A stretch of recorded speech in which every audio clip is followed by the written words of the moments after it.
Around the world, nearly 1 billion people live with a mental disorder. Every 40 seconds, someone dies from suicide. And depression is now recognized as a leading cause of illness and disability among children and adolescents. All of this was true even before COVID-19.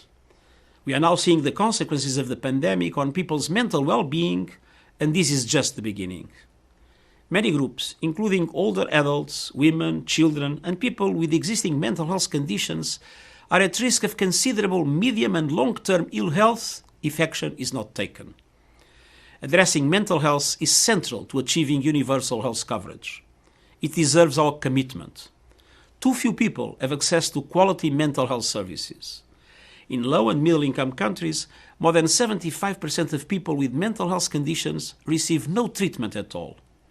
And overall, governments spent on average less than 2% of their health budgets on mental health. This cannot go on. We can no longer ignore the need for a massive scale-up in investment in mental health. We must act together, now, to make quality mental health care available for all who need it, to allow us to recover faster from the COVID-19 crisis.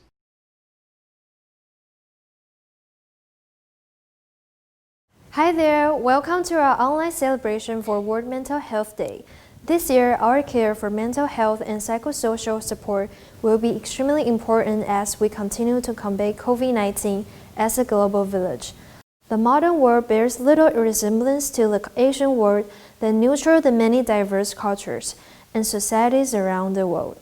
Social connection reinforces mental health, an intrinsic aspect of historical cultures, so despite the challenges of maintaining social connection in a time of social distancing, COVID-19 makes it a more important concern than ever before. Therefore, we're very pleased that TJM Qigong Academy, an organization that seeks to preserve the best aspect of Asian culture, has co-sponsored today's event. TJM Qigong Academy, a non-profit organization which provides an opportunity to learn martial art, Qigong, the wisdom of yin and yang, as well as other aspects of traditional Chinese culture. The Los Angeles branch of the TJM Qigong Academy was established in 2000 by Dr. Hong, in hopes to provide a balanced path for people to attain physical, mental, and spiritual health, as well as happiness and wisdom. This year, TJM in LA celebrates its 20th anniversary. They have prepared a video to share the joy with us. Let's take a look. TJM Qigong Academy in Los Angeles was established as a non-profit organization in 2000. Under the leadership of Dr. Hong Daozi, TJM, an ancient Pai similar to school of Qigong, martial arts, and self-cultivation, aims to improve people's physical, mental, and spiritual health. Numerous members have obtained 5 treasures from the regular practice of Dr. Hong's hard Kung Fu-oriented TJM teachings: health, wealth, wisdom, happiness, and joy. Since its inception, TJM has been actively involved in the community and has hosted numerous life wisdom symposiums and cultural activities to promote positivity, peace, and harmony.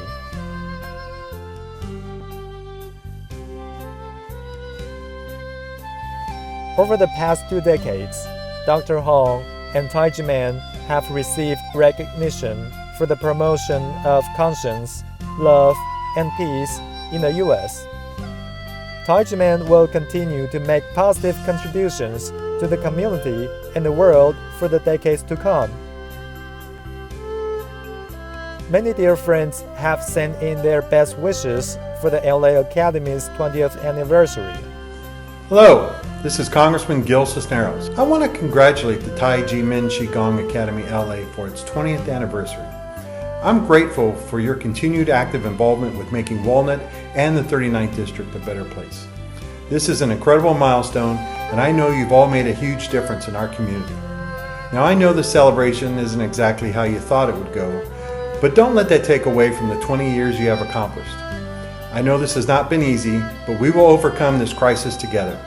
It takes each and every one of us to keep our community safe, and you all set a great example of how this should be done. Enjoy the celebration and reflection of your 20 years. Here's to 20 more. Congratulations again. Thank you, take care, and stay safe. I'm Assemblyman Philip Chan. It's a pleasure to honor the TJM Qigong Academy and celebrate the 20th anniversary. As a former member of the U.S. Chinese martial arts team, I know the benefits of martial arts, of breathing, and also of Qigong, specifically to increase your health, your mental health, also your spiritual health. So again, I congratulate you. Thank you so much for all that you do for our community, and have a wonderful 20th anniversary. In celebration of this special day, we would now like to welcome Dr. Hong Daozi, President of the Federation of World Peace and Love, 掌门人 of TJM, for his remarks.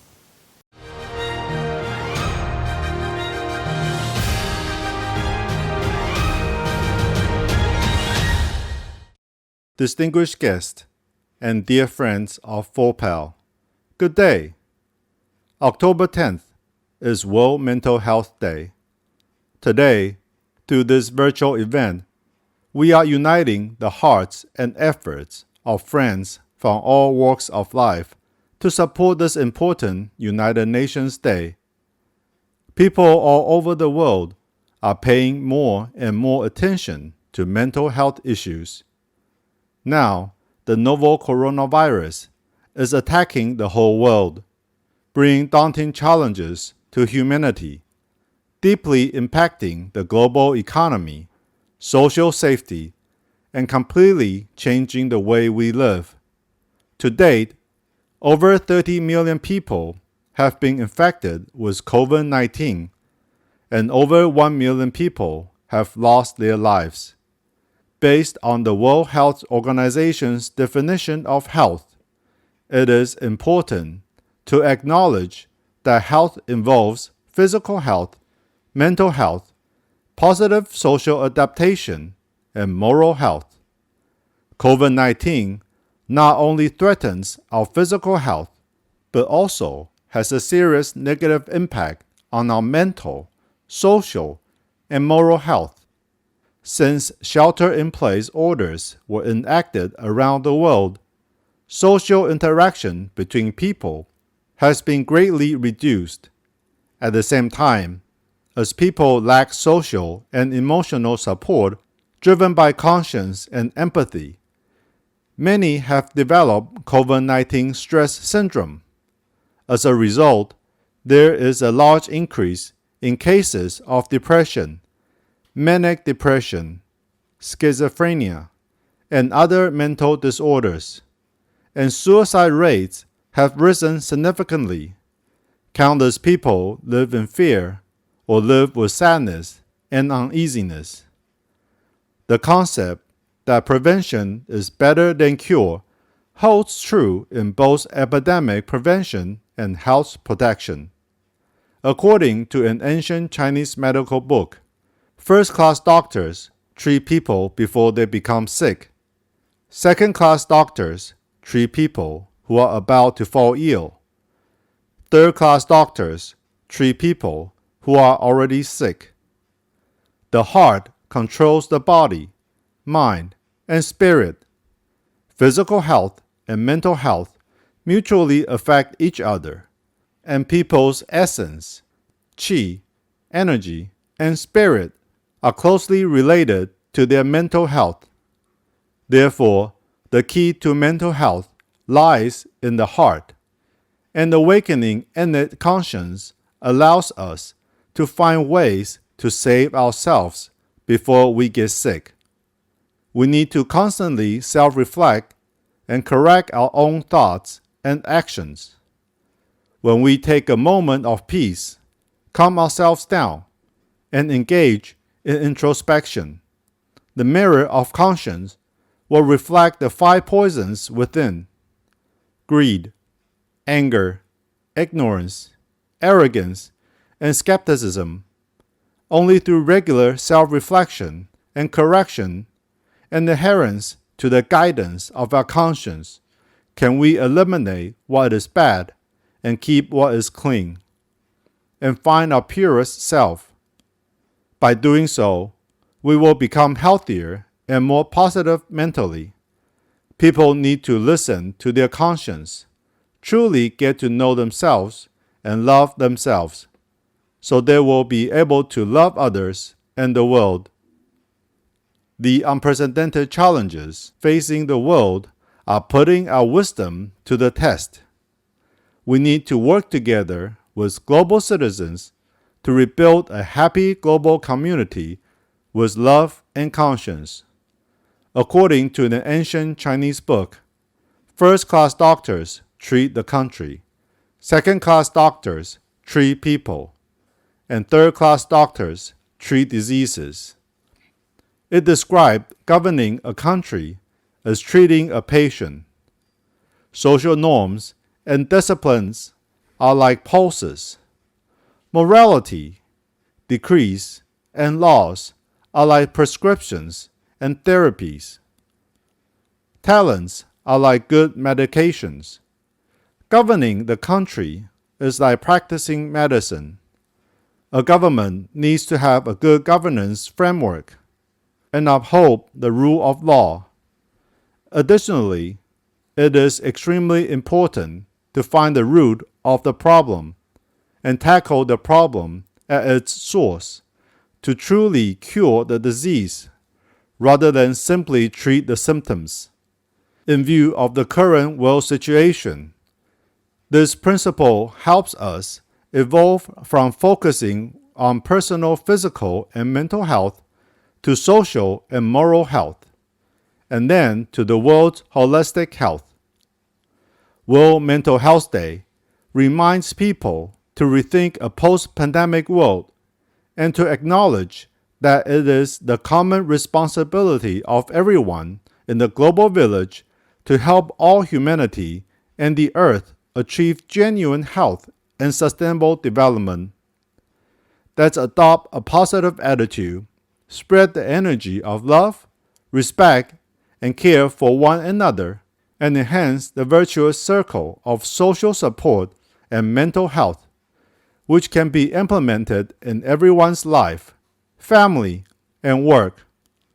World citizens are encouraged to activate the conscience in their hearts, consolidate the power of kindness, cherish life, treat themselves, others, and the environment with happy and thankful energy, and promote a culture of peace with love and conscience.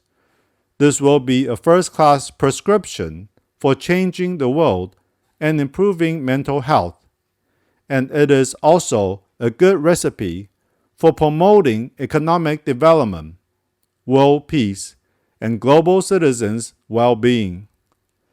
Let's awaken more people's conscience with love, build a more harmonious and stable society, create a truly healthy environment and healthy life, and usher in a happy and healthy future. Thank you all. I wish everyone health and happiness.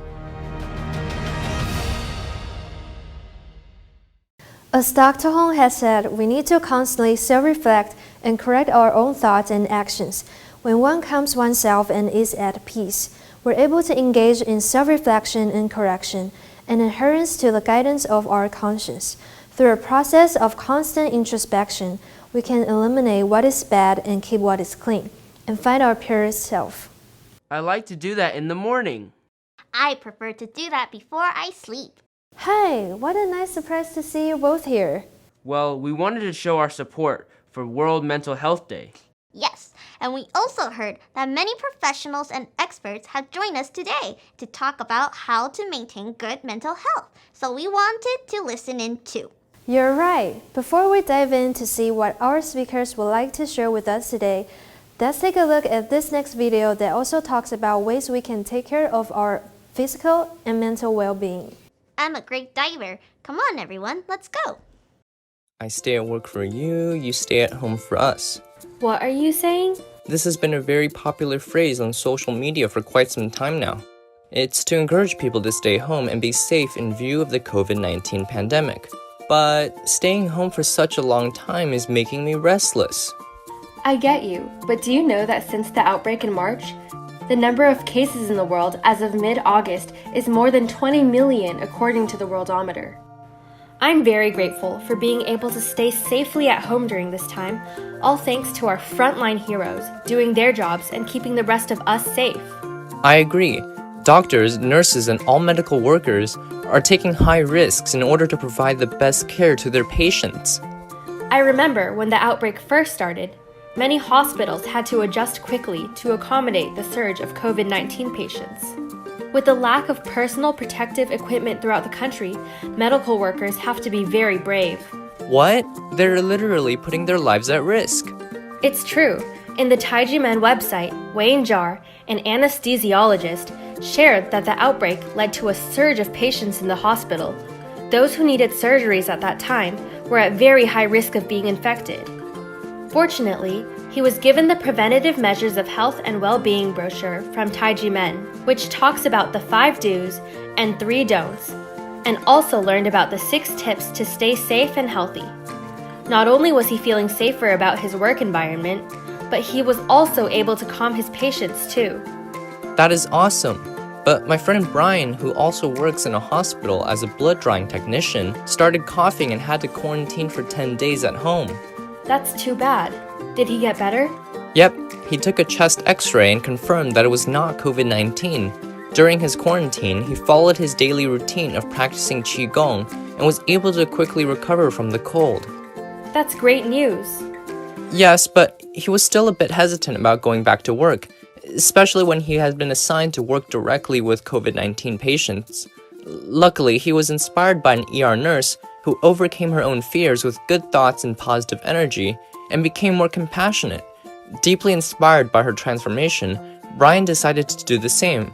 He is taking preventative measures to keep himself safe and feels empowered to encourage others at work. You mentioned earlier about the 5 do's and 3 don'ts, as well as the 6 tips to stay safe and healthy. What exactly are they? The 5 do's are to wash your hands, drink more warm water, do more exercise, be happy, and be more careful. The 3 don'ts are don't lose your temper, don't worry, and don't be anxious. The other 6 tips are wash your hands frequently, wear a mask, practice social distancing, stay positive, refrain from touching your eyes, nose, and mouth, and enhance your lung capacity. And from 2 of our frontline heroes we heard today, the most powerful remedy is love and conscience. I get it. Everyone is in this together, and if we can all learn to coexist with the virus and implement preventative measures into our lifestyles while following our conscience to do the right thing, we can keep ourselves and the world safe. That's right. With love and conscience, each and every one of us can take part in helping the world. Not only do we have the tools to keep ourselves healthy, but we can also help each other get through these challenging times. When we all act upon our conscience, together we can overcome this crisis in no time.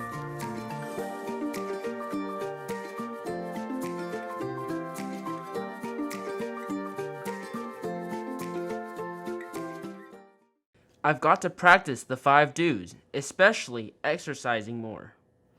For me, I need to not be anxious. I will need to stay aware of the most updated information to make sure I don't freak out unnecessarily. That's a good point. I think now is the perfect time for us to welcome our professional experts to share with us some practical tips to reach good mental health. Let's welcome our speakers.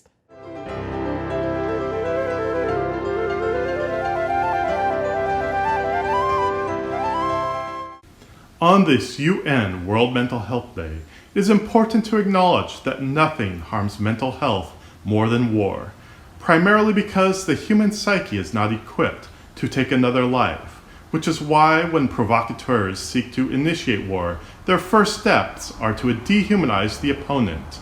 We currently can see these dehumanizing psychological campaigns active around the world, both within nations and between nations. To counter dehumanizing propaganda, the Federation of World Peace and Love has spent the last 20 years traveling the world, conducting cultural exchanges to show that we are all world citizens, and there is more that unites us than divides us. And perhaps the greatest desire among people is to live peaceful lives where we can support ourselves, our families, and our communities. Beyond the psychological harm of killing another person is the psychological harm of losing one's loved ones and the emotional pain and resentment this generates. When we measure war in this way, it becomes clear that the entire world is currently at war right now with COVID-19. This unseen virus makes us paranoid about everyone around us, disrupting social bonds in similar ways to the propaganda campaigns mentioned earlier. It is therefore important for us to build social bonds in the same way FOWPAL has done around the world. The simplest way is to wear a face mask. This clear visual cue shows that we care about other people's well-being. We can also engage in a variety of community service efforts to aid those who are struggling more than us in this global war. When we ask ourselves how best to navigate these challenging times, conscience is our internal guide to choose the right path, and why we feel the efforts of ICDAY are so important to creating peace in our lives. Thank you all. Stay healthy and safe, and let conscience guide your path.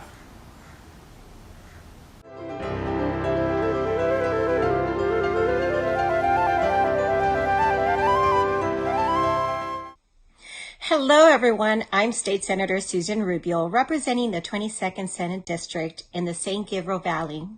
Thank you so much for inviting me to speak here today. I'm so happy to be celebrating the Qigong Academy's 20th anniversary, as well as World Mental Health Day. Congratulations on 20 years of service to both local and global communities. With this pandemic, taking care of our mental health is more important than ever. We all need to find ways of taking care of ourselves, our bodies, and engage in healthy activities that will help us cope during these challenging times.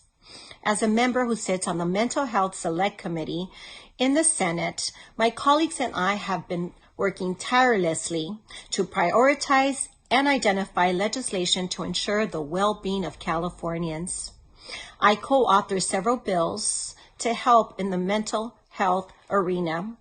In particular, AB 1976 that would allow counties to implement an assisted outpatient treatment program to assist individuals who, as a result of their severe mental health illness, are unable to access community mental health services voluntarily.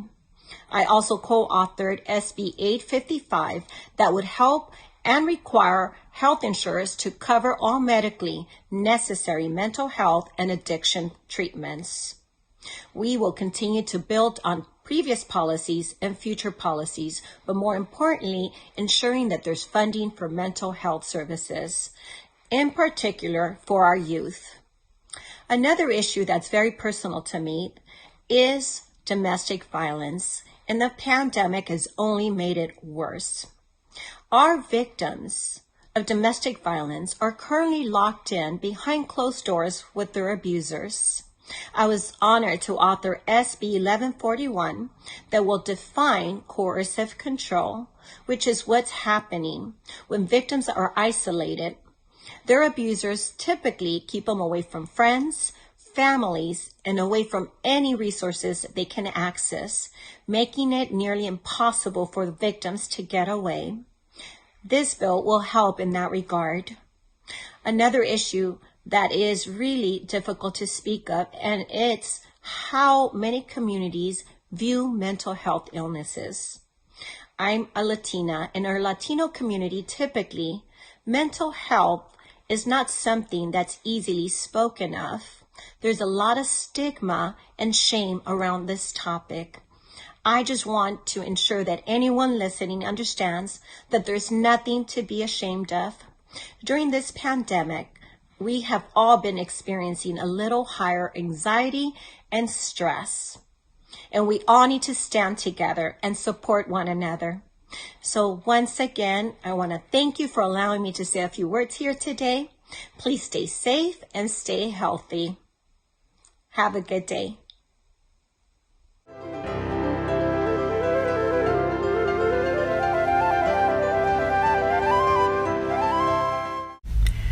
Hi, I'm Dr. Xin-Fan Chang. I'm a licensed psychologist practicing in Pasadena, California. October 10th is World Mental Health Day. I'm honored to be invited to this virtual forum to help promote mental health awareness. The year of 2020 has been very challenging for all of us around the world due to the pandemic. Many people suffer from COVID. Many people lost their loved ones because of it and have to mourn their terrible losses. Many people lost their jobs and have to worry about how to continue to provide for their family. Additionally, our lifestyle completely changed. We have restricted our social activities and do social distancing. Just in California, there are 44% of California residents report having depression or anxiety symptoms, compared to only 11% last year. So, how do one know if he or she has depression? It's important to know depression is very common, even though not many people talk about it. It's very easy to get depression. Almost everybody can get depression 2 or 3 times in their lifetime. It's just a lot of time it's going undiagnosed.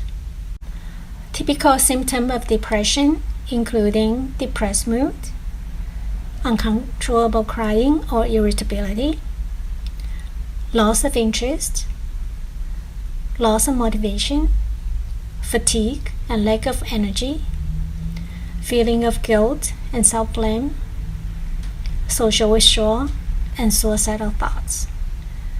Anyone experience more than 5 of above symptoms within a 2 weeks time frame will qualify for the diagnosis of depression.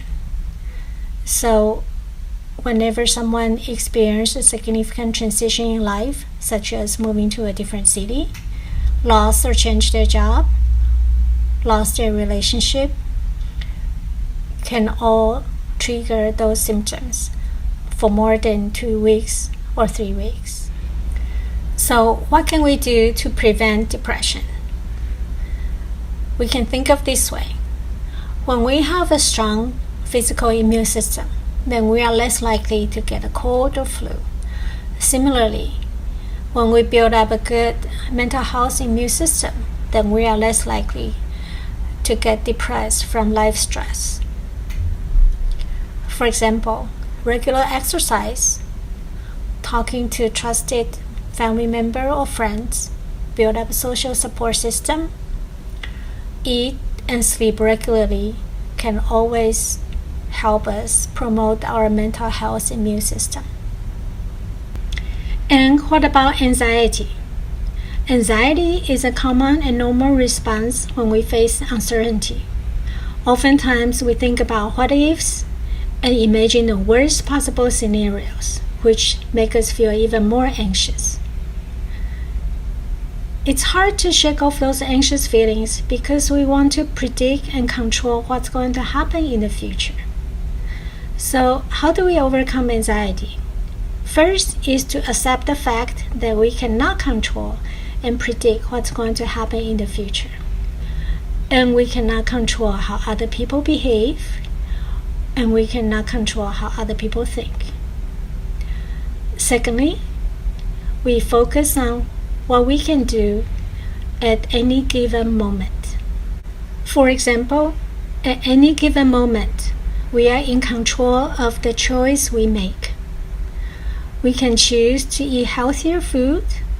We can choose to get up and stretch or to exercise. We can also choose to call up on a friend and connect, or we can reach out to people who need our help.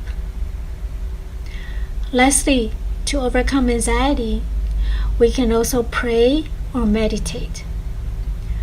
Praying and meditation can help us to transfer our negative energy that comes from anxiety into positive ones and help us see the hope and light. So now take a deep breath, breathe in and breathe out.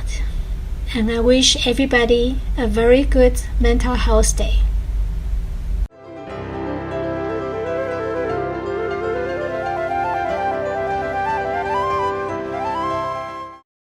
Hi, my name is Leila Abu Talib, and I am a sitting board member on the Walnut Valley Unified School District.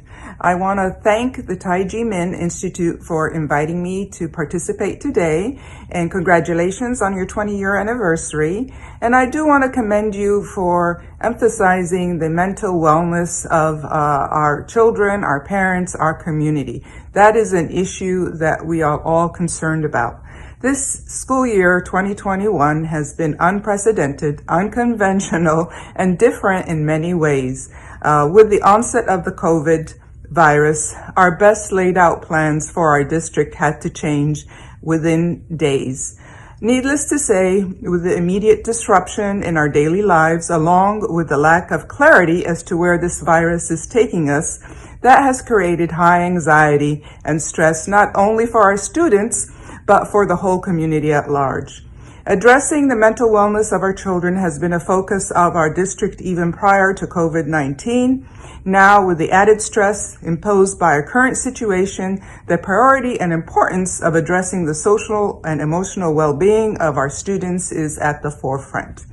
Starting from wellness checks on our students and their families all the way to group, individual, or targeted counseling, we as a district and myself as a board member are focusing on how we could best address our students' needs.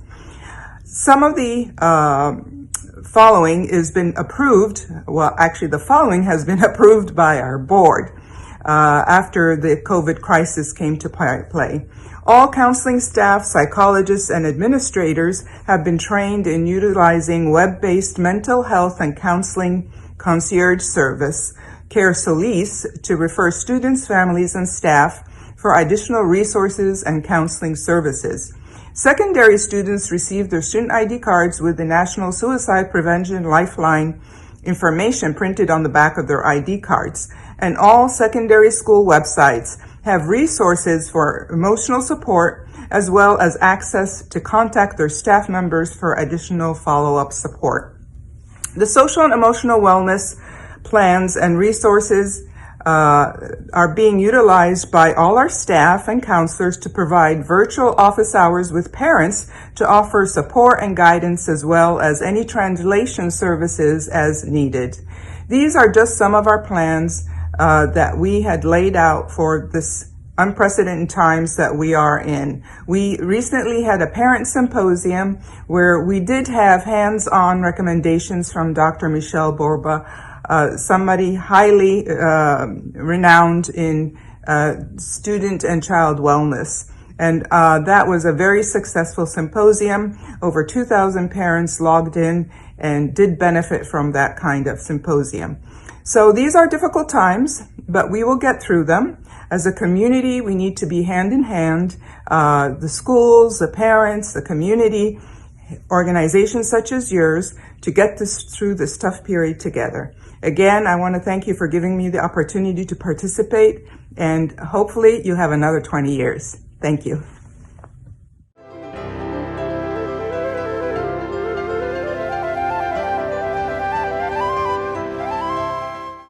Hello everyone. Good health is something we all desire.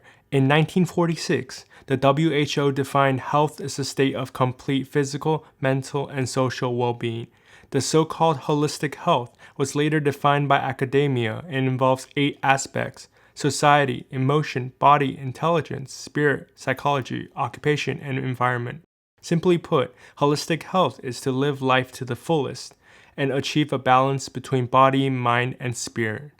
Technology has made our lives much easier, but it has also increased the gaps between people and their souls. We experience the conveniences, but we also see the chaos in society. When we are pursuing speed, power, and fame, we may feel empty and insecure. The stress from life, school, and job continues to expand, causing a lot of issues, physically and mentally. Now, many young people have noticeable problems, including loneliness, depression, anger, anxiety, impulsivity, etc. Many are anxious but not ambitious, worried but not thoughtful, impulsive but unable to execute, fearful but not determined. In view of the importance of mental health, the WHO designated October 10th as World Mental Health Day. to raise awareness of mental health and fight the stigma of mental illnesses. Therefore, it is imperative that governments take action to strengthen body, mind, spirit, health, education. I have been practicing Qigong at Taijimen with Dr. Hong Daozi for over 27 years. Taijimen Qigong Academy, founded in 1966, aims to promote the Taijimen culture and improve people's physical, mental, and spiritual health. Sifu has always led us Dizi to do the right thing, face challenges bravely, solve problems at work and in life with courage and wisdom, and understand the meaning of life. He often reminds us that life is a journey of self-cultivation and will encounter many tests when we embark on this path. The most important thing is our hearts. The heart is the root of everything. If you think good thoughts, you'll go in the right path. If you think bad thoughts, you'll go in the wrong path. Where you will go will depend on your heart. Life is inherently imperfect. Many things are neither good nor bad. When things don't go our way, we must be more thankful and tolerant. We must learn to think differently and let go, set the heart free, and face the unpredictable future.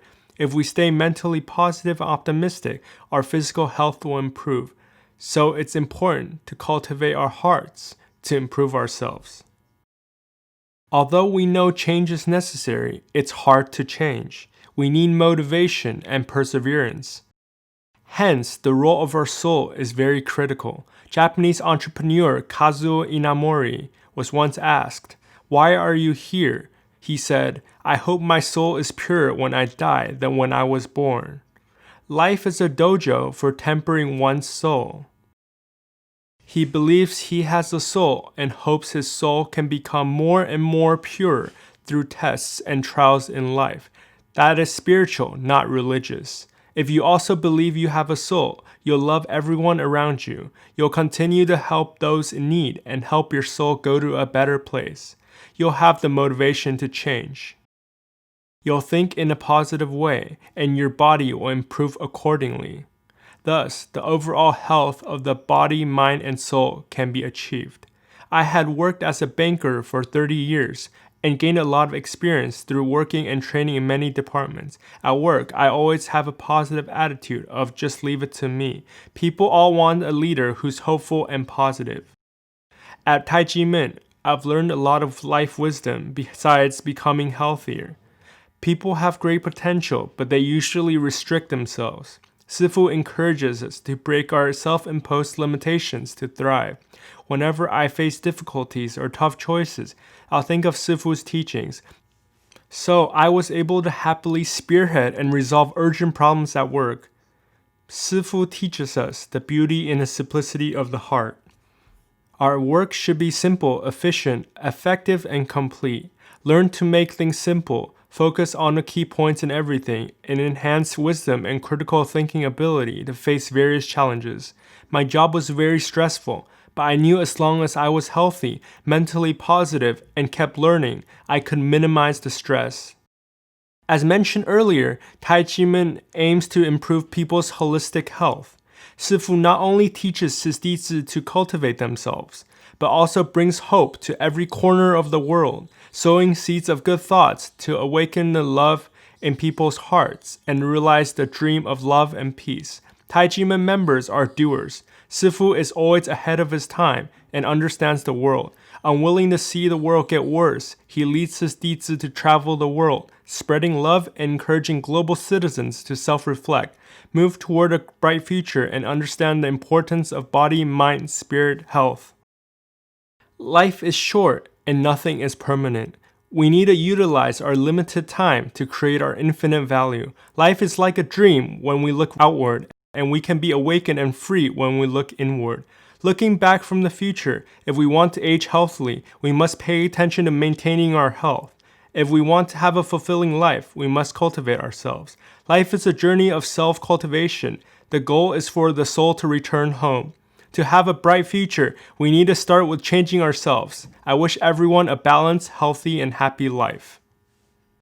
Did you hear psychologist Xingfang says that we can prevent the depression by building up a good mental health immune system through exercising, talking to trusted family members or friends, and eating and sleeping regularly? Yes, maybe we can do a small exercise together right now. Okay, so what should we do? DJ, hit the music.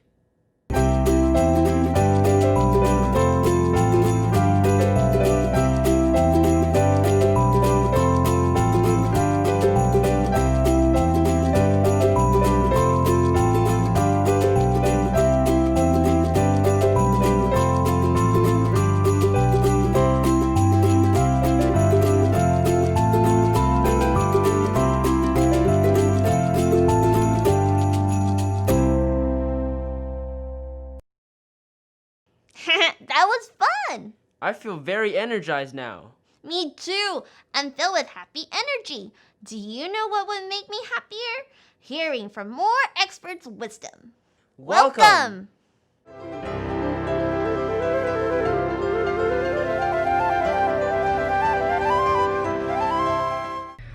We need to focus on our mental well-being, especially this year. With COVID-19 increasing the need for mental health services, it's more important than ever to help Californians access care. I'm glad to share with you that I was able to help get several mental health bills signed by the governor, including a bill I co-authored to establish an Office of Suicide Prevention. This World Mental Health Day, join me in raising awareness of mental health issues around the world. And please take some time out for yourself today.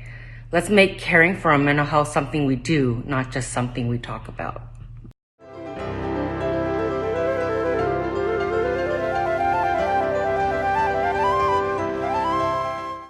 Dear friends, good day. The World Health Organization defines health as a state of complete physical, mental, and social well-being, and not merely the absence of disease or infirmity. Health also includes mental health and good adaptability. The WHO estimated years ago that the two major diseases that would affect the overall quality of life are heart disease and depression. Both are related to the heart. One is the physical heart and the other is the invisible heart. In recent years, in clinical diagnosis and treatment, we found depression, anxiety, panic attacks, and even insomnia are on the rise. Thus, the WHO set October 10th as World Mental Health Day to highlight the importance of the treatment and prevention of heart-related illnesses. I practice Chinese medicine. From the perspective of Chinese medicine, a disease can be caused by internal factors, external factors, and others. The internal factors refer to our joy, anger, worry, thought, sadness, fear, and shock, which are all related to emotions. According to the Yellow Emperor's internal classics of Chinese medicine, the heart is like an emperor. It dictates whether the other organs can function properly and plays an essential role in our health. According to the statistics by WHO, 90% of disease is related to emotions. Thus, everyone needs to be constantly mindful of their emotions. Through balancing and stabilizing our emotions, we can restore our health. I'm a doctor of Chinese medicine. I practice Qigong under the guidance of my Shifu, Dr. Hong Daozi, the Grand Master of TJM. TJM Qigong and regimen promotes a culture of love and peace. It is closely related to Chinese medicine, which I've learned. Both emphasize the balance of yin and yang and the balance between the body and mind. If we wish to achieve a state of complete physical, mental, and spiritual well-being, we can start with adjusting our mentality and calm our hearts. That is also a state of physical, mental, and spiritual peace. A Chinese proverb says, first-class doctors treat the heart and treat people before they get sick. The best preventive medicine is through the cultivation of the heart. When we restore the health of our hearts, we found the key to our health. Laughter and joy is the best medicine. Research shows that when people are angry, they will create many toxins which can lower their immunity. When they are happy, their brains release dopamine, which can enhance their immunity. It's important to smile. That's our secret weapon. Not only does it relax the body, but also improve interpersonal relationships and make us look younger. We can start with a smile on our journey to better mental health. Share your smiles with others. It will not only help others, but also yourself. As the proverb goes, smiling 3 times a day will keep the doctors away. Smiling will not only save a few visits to the doctors, but also resolve many conflicts. Life is short. Health and happiness are the most important things in life. My Shifu taught me happiness is everywhere. Happiness can be learned. We can create our own joy. Learn from children and find joy even in the smallest things.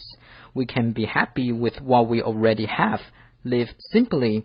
We can find joy in hardships. Treat hardships as something that helps us grow. We can also find joy through helping others and let them find joy as well. As I mentioned earlier, smiles are important. Smiling can improve our mental health. Happiness is everywhere.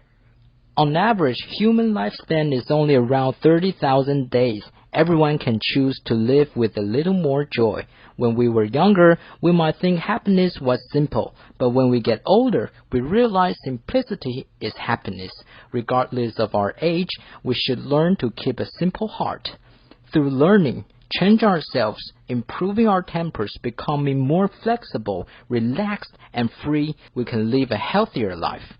My Shifu, Dr. Hong, united Taijimen Dizi, who are medical doctors or doctors of Chinese medicine, to create a booklet of disease prevention and health protection, incorporating ancient Taijimen regimen. It has been translated into over 40 languages and shared around the world. The booklet features 3 don'ts. Don't be angry, don't worry, and don't be nervous. They are the key to better mental health. There are also useful tips to stabilize your emotions. Prevention is better than cure. Finally, while still facing the global pandemic, we all need to constantly remind ourselves to stay in balance, both physically and mentally, so we can boost our immunity and protect ourselves from the virus. On the World Mental Health Day, let us wish for world peace and love. May everyone be blessed with peace and health. Thank you all.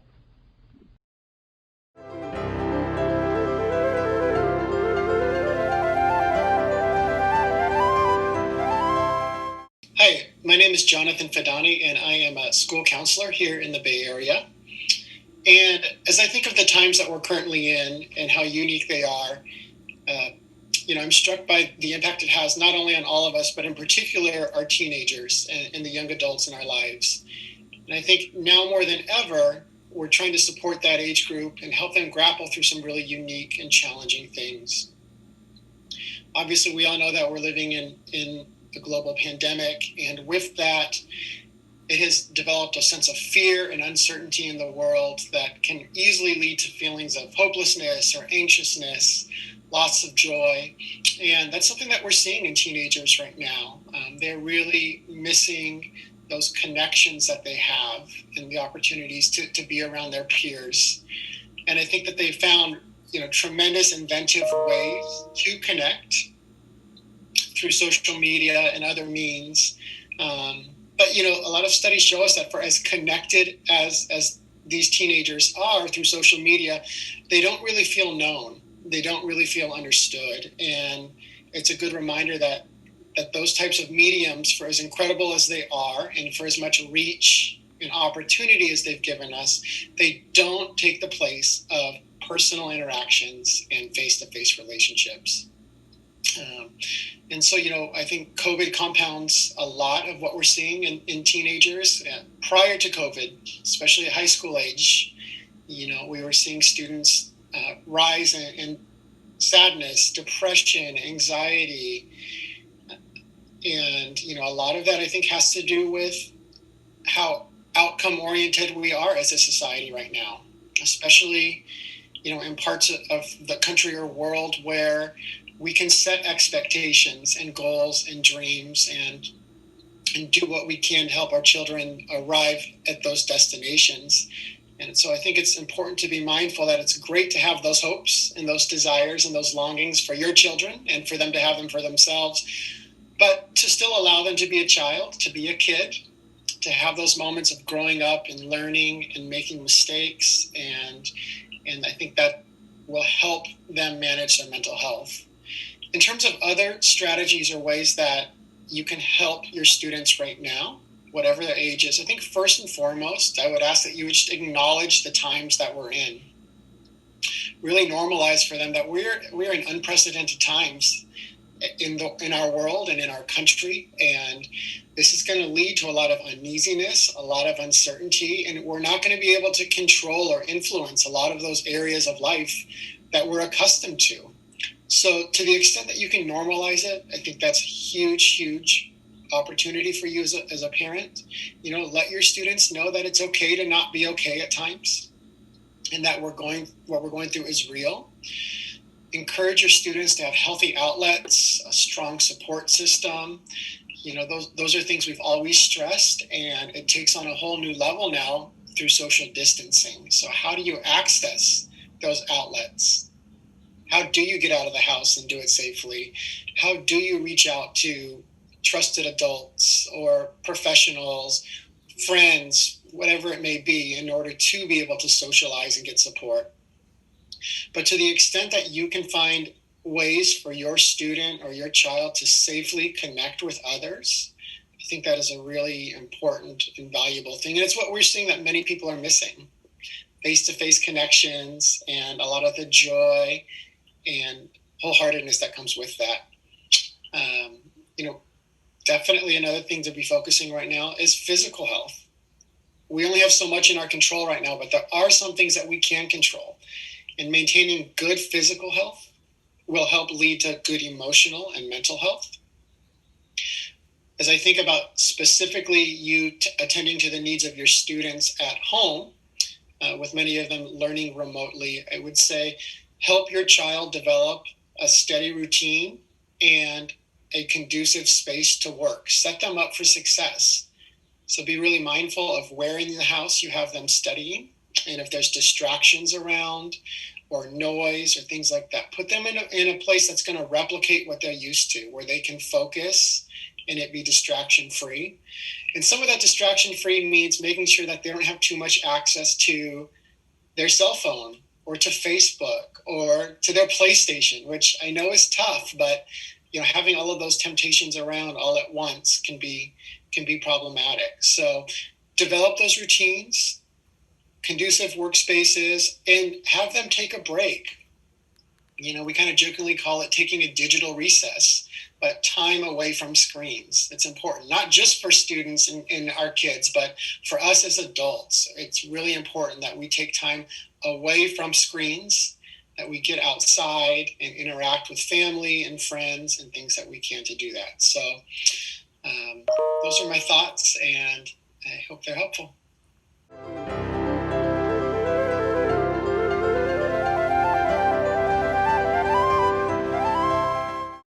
Hello, my name is Laura Post, and I'm a school psychologist in the Bay Area of California, where I've worked for the past 31 years, primarily with elementary school age students. And I was asked to talk with you briefly today about the mental health challenges that we are currently facing during COVID-19. And the two words that jump into my mind are trauma and grief. We have all experienced some degree of trauma and loss, and many of us have had to deal with real feelings of incompetence for the first time in our lives, possibly. And I think it's important to remind ourselves of the 5 stages of grief, and I'm going to add a 6th. Denial is the first stage. And these are not things that we go through in order. We can go back and forth through them, and it's important to remember that. Denial is just the simple thought that this isn't happening or this will be over soon. Anger. I'm tired of this. I want this to be over. I'm just plain angry about all of the things that I can't do right now. Bargaining, the 3rd stage. If I get this taken care of, then this other thing will be better. Or making deals with yourself. If I do this, then this. Depression, kind of self-explanatory. I feel sad and I feel unhappy a lot of the time. and acceptance. I can figure this out. It will be okay. I'll be able to handle it. All of those things go back and forth, and we can move in and out of them in a day and even in a few minutes. The sixth stage of grief is finding meaning in the experience. We may not understand it right now, but we may know later that there was deep meaning in this experience for all of us, and there may be things that are much better when we come out of all of this. I wanted to outline some strategies to help preserve mental health in our current environment, and self-care is what I want to focus on. To me, self-care is the most important way for us to manage this difficult time. And I made a little checklist. The first one is, have I eaten regular meals? Have I showered or bathed today? That's my personal favorite. I always feel so much better when I do that simple level of basic self-care. Am I taking breaks regularly from my work or from Zoom meetings? Am I getting enough sleep? Do I and my family have regular routines? Have I been thinking kind thoughts to myself and to others? Have I spent time outside in the fresh air? Have I connected with someone that I love or that I care about? Another key one for me, have I moved my body today? Exercise has been a huge portion of my keeping myself sane during this time. Daily walks and regular exercise. Have I done something fun or something to make me happy today? And I think this is also a really critical one, and you can do this one with children as well. Have I found a silver lining, something to be grateful for today? Because there are, when you really think about it, many things that are better. We've slowed down. We're finding more time together as families. We're going back to things like board games and things that we haven't done together in ages. And we need to model this self-care for our children. I think it's important to even share this list with them. How does mental health and these issues impact our communities? Well, mental health affects everything. If we are not emotionally well, we can't be well or productive or functional anywhere else in our lives. It all goes back to self-care. So take care of yourselves. Thank you.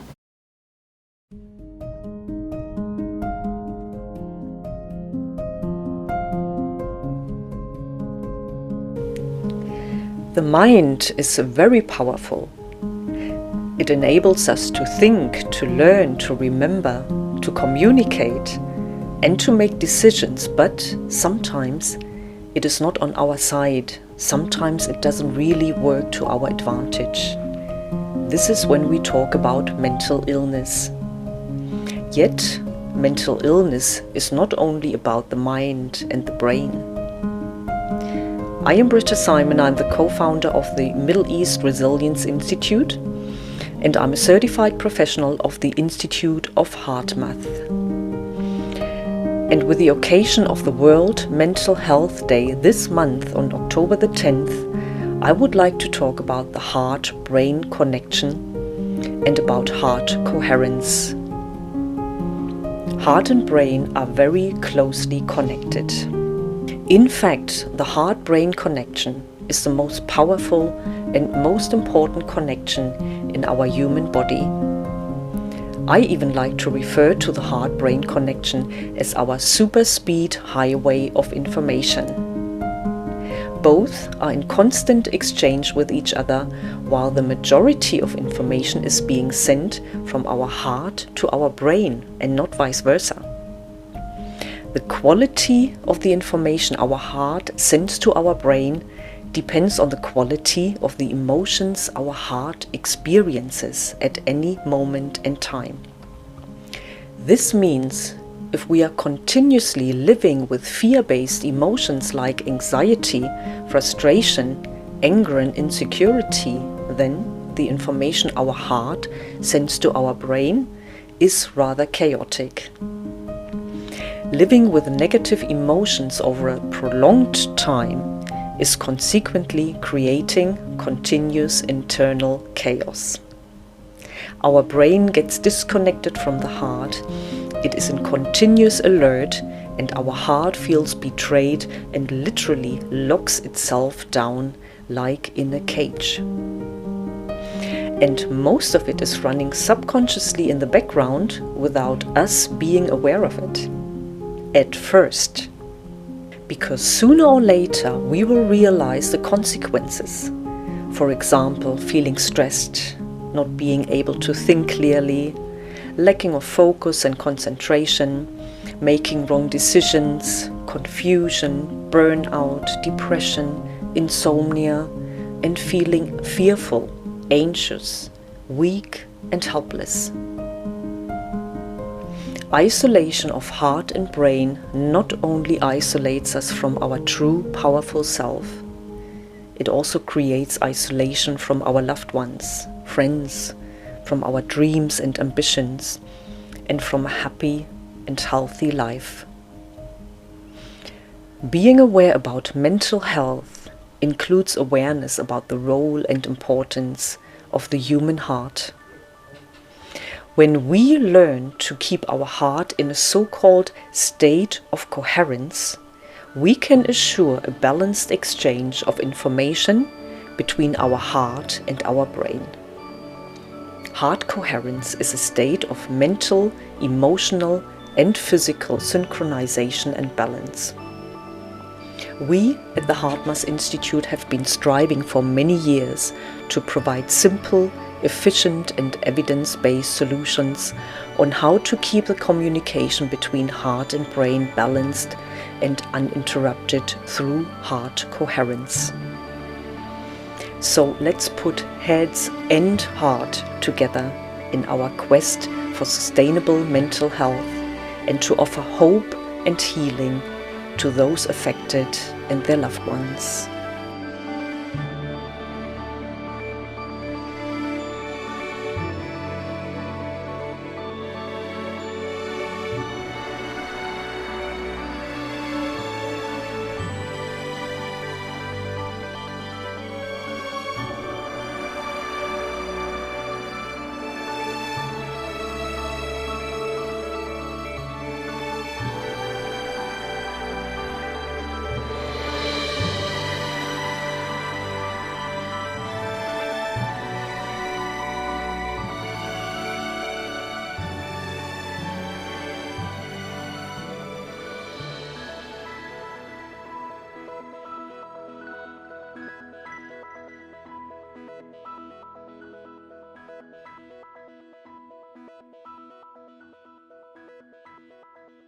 Dr. Shen said, when we are happy, our brain produces endorphins, which boost our immune system. Yes, that's why we would now like to share our happiness with you with this next song. Enjoy! Go!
Together, we can share our happiness.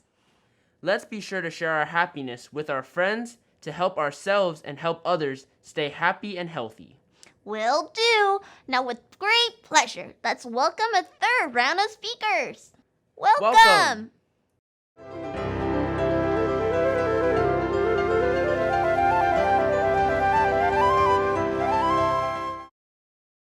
I'm a surgeon, so I'll always come into contact with patients.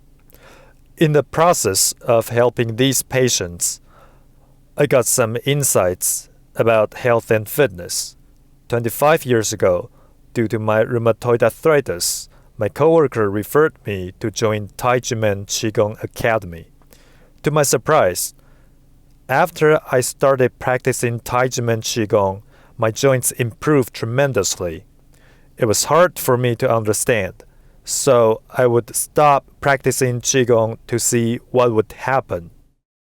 And I realized whenever I stopped, the symptoms of my rheumatoid arthritis would come back. Back then, I would get severe pain almost every day. That's why for the past 25 years, I'm very thankful to my Shifu for teaching me how to keep myself healthy and help me reduce my symptoms. At the same time, I realized that what Shifu has taught me is not simply Qigong that keeps my body healthy, but also the great method to improve my mental health, the heart cultivation. This is actually what empowers us. My understanding of heart cultivation is that physical exercise is part of heart cultivation. Heart cultivation, in turn, is part of physical exercise. One is yin and the other yang. One is active and the other quiet. What is emphasized here is balance. To balance our hearts means to be able to calm down. In our modern society, life is usually very fast-paced. That's why, under the stress of work, our bodies are often overworked. So, there's no time to calm down, to think about the problems we have, and what obstacles and crises we might have to face, especially our health. At TJM Qigong Academy, under the guidance of Shifu, I learned to meditate. I realized whenever I calm down, I can think clearly what the problems are and what I really need to face. I have more wisdom to think how I can solve the problems. Through regular practice, I realize I can quickly apply wisdom to solve all the crises that I am facing.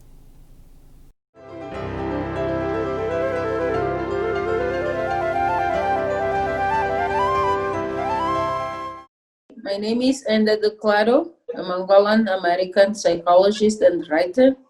Today we will celebrate the UN International Day of Mental Health. I'm here to talk about the mental health conditions in Angola.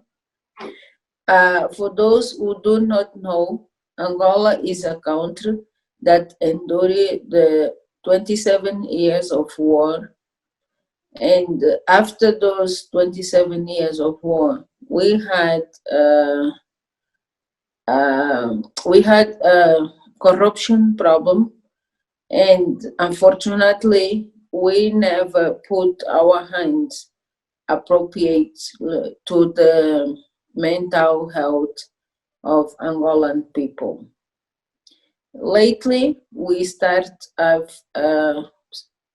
a lot of people that shows signs of mental illnesses based on the drugs, alcohol, and poverty. Now, what we need here in Angola as an urgent matter is programs that not will help only people who already are living with mental health illness, but to prevent it, it's very urgent for Angolan government to start looking at our population and invest money on mental health problems, because it became not only family issue, now it is all society problem. When UN celebrate the Mental Health Day every year, we need to start looking at it as a situation for every day. It's everyday problem because based on the damage that alcohol had made in people's life, we now have so many young people who maybe, if we do not look at them now, tomorrow will be too late.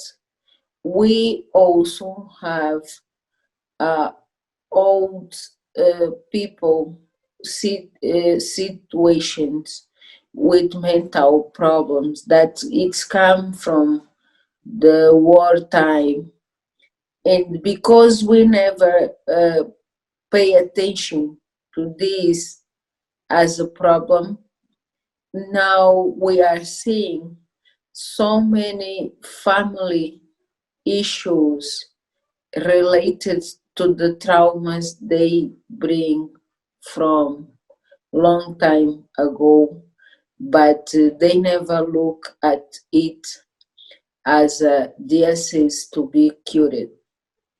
For example, when we see in Angola a first sign of mental illness in a person, the first institution we go is what is a traditional doctors, what in Angola we call quimbandas, not only because there is no psychiatrist hospital, but it's because we as a country and culturally, we never look at mental illnesses as a disease that hospitals can cure. We always look at it as a problem came from bad spirits, and that fact is what makes maybe Angolan government does not make a lot of investments on this area, but it's what also aggravates the problems, because when people fail to cure their parents at the quimbandas, maybe they already spent 2, 3, 4, or 5 years spending money, time, energy. When they choose to go back to the doctors, most of the time is too late. And because lack of education, it's very hard to convince people to believe that if the first place they will stop for the people who shows any type of mental disturbance will be scientific doctors, it can be better and easier for them to to find a solution. I assume that education on this area can be the best way for us to find a solution. And now, with the social media more open than ever,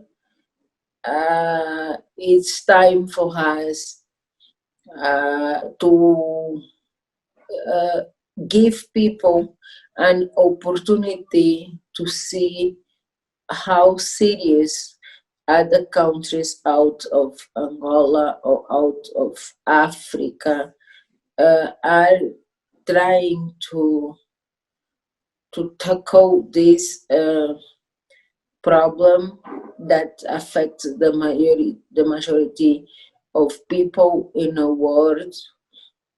I'm gonna take this opportunity to thank you for inviting me to talk about it, and we'll promise to continue to talk about the seriousness of mental health problem. And if we do not start looking at it more serious now, we will have big problems in the near future.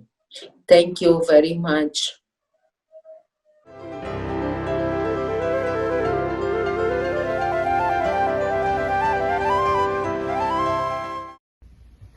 Hello, my name is Laura Farber, and I am the immediate past president of the Pasadena Tournament of Roses Association.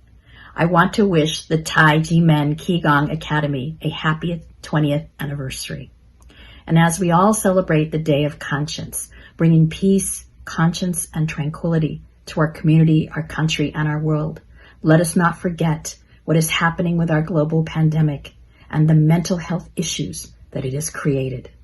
We need to be aware and conscious of that mental health and well-being and make sure that we bring and identify resources to those that are suffering, those that are in need, and recognize and accept the fact that we need to do much more to deal with mental well-being throughout this pandemic and as we recover from it.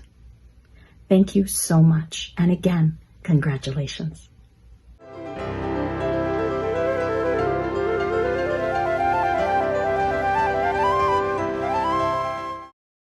Hello everyone, my name is Nadia Abdullah Fakhro. I am a holistic happyology coach and the founder of Happy Life Coaching Services in Bahrain. I would like to pass this message on the occasion of Mental Health World Day. As we all know, the pandemic has changed our lifestyle fundamentally. What we once used to have as for granted lifestyle is now gone forever.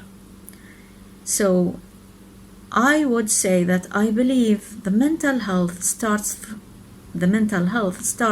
the mental well-being.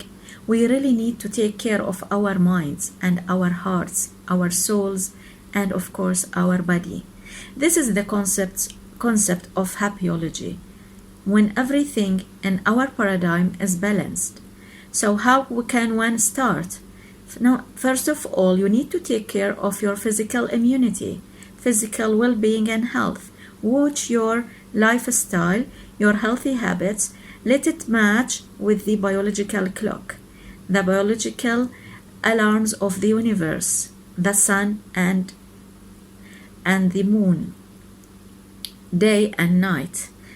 So as you are more in harmony with these times, your hormones, your mental hormones, all your neurosystem hormones will all support you physically, and hopefully it will aid the growth of your immunity system. And of course, to avoid stress, this is the part related to your mind. You need to keep your mind and heart in alignment. You need to be very cautious and alert for your internal dialogue and the mental strategies happening in the background of your mind. Same time, you need to validate and live your real, actual values of life. That is, you need to connect with your deep life values. For example, commitment, humanitarian, support, compassion, voluntary work. All of these very strong values needed to be activated. They will give more reward to your inner peace, to your internal energy, and make yourself more into harmony with your mind and soul. So after matching your mind and heart and being in peace with both of them, also you need to take a special care of your internal world, your spiritual world. How can we do that? Your life purpose, it should be very clear and validated and in alignment with your self-worth. If you do that, things will be in better alignment and hopefully less conflict is there. Neurosystem will be less under pressure and things will be clearer to you to live life smoothly. As an individual, as a part of society, or as a parent, as an employer, especially being an employer or a leader with this responsibility, for you can do one good thing. Well, creating a society or providing programs that will support the mental well-being of the work environment for your employees. We all need that, especially for the people on the front line who are dealing with the patients on the medical sector or the education sector and other frontline workers. They should take special care of their well-being, not to be burned out by work, over burned out, or to attend suitable programs for healthy mental well-being. So these are little tips, and hopefully we can change and shift the social isolation into psychosocial supports.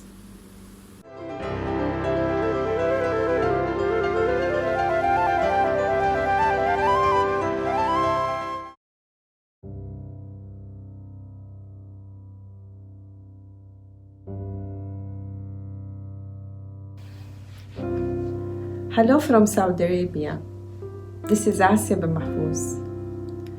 As a speech, communication, intellectual disabilities, special needs, and autism specialist, family and addiction counselor, today I would like to throw some light over the role of communication in mental health disorders. Disorders that refers to a wide range of conditions that affects person's mood, thinking, behaviors, and actions. Actions that requires him to make choices, problem solving when it comes to daily life, dealing with people and the circumstances.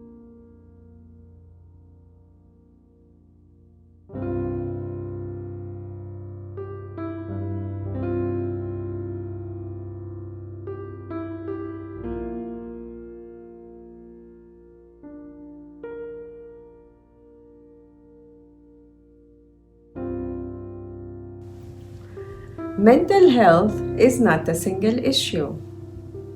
It is also determine our ability to handle stress. When we are distressed, we might lose our ability to choose the right words, the words that can describe our emotions and feelings, feelings such as fear, sadness, and anger. Those feelings and emotions, when suppressed, it may lead to unpredictable actions and behaviors. Actions and behaviors which can be blocking us from building a healthy relationship with ourselves and others, especially family and our loved ones.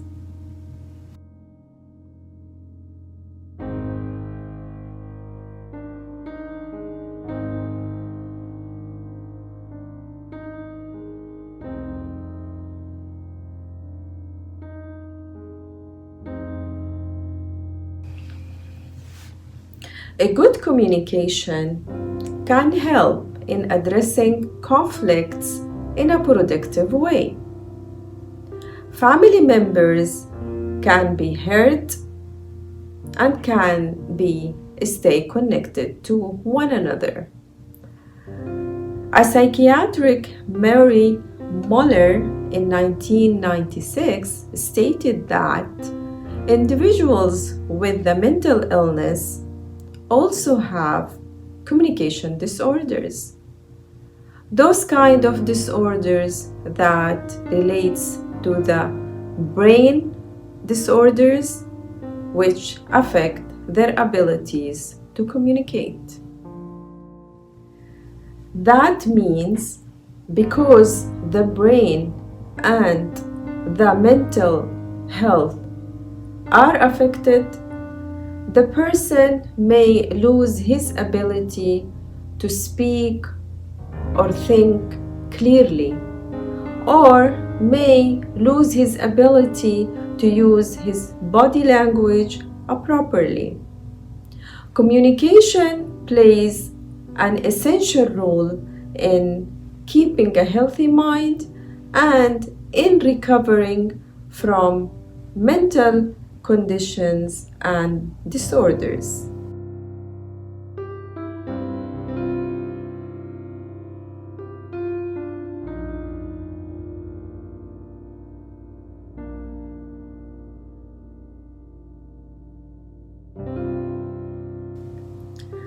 I want to also talk about the importance of the communication in the jobs of the professionals such as general practitioners, psychiatrists, psychologists, and sociologists.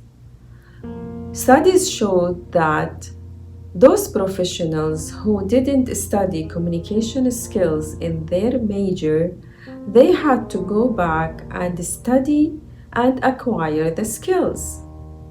And that's because it was important that they build a very healthy relationships with their clients in order to be able to prescribe the medication and the suitable approaches and methods that can help them to heal and to recover.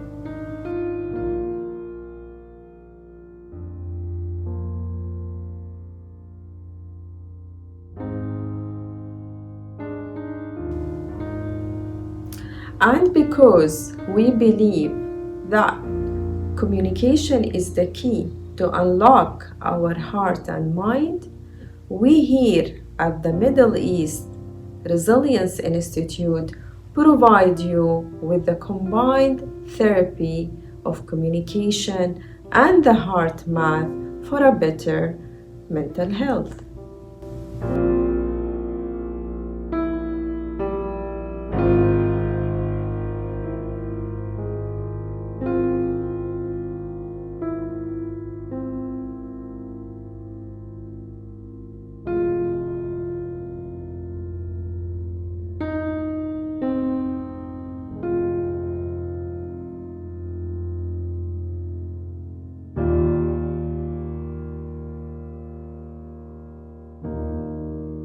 So, Bear and Duck, have you learned any good tips to maintain your mental health? Definitely. I learned so much great wisdom today. It is hard to say just one thing, but if I could only pick one thing, it is that Dr. Hong taught us about the importance to constantly self-reflect and correct our own thoughts and actions so we can eliminate what is bad and keep what is clean and find our purest self. That is great wisdom. I like what Dr. Chang said. We can pray or meditate to transform our negative energies into positive ones. We can try breathing in and out slowly. I'm glad we were all able to learn something from today's event. Thank you for joining us today to celebrate World Mental Health Day with the Taijimen Qigong Academy. We hope you received the happy energy and some great tips to keep with you. We look forward to seeing you again on October 24th to celebrate the United Nations Day with us. Thank you. Bye. See you next time. For each of us, There are times in our lives when the sun goes behind the clouds. We feel small, alone in the darkness, until the open hand of friendship guides us once more towards the daylight.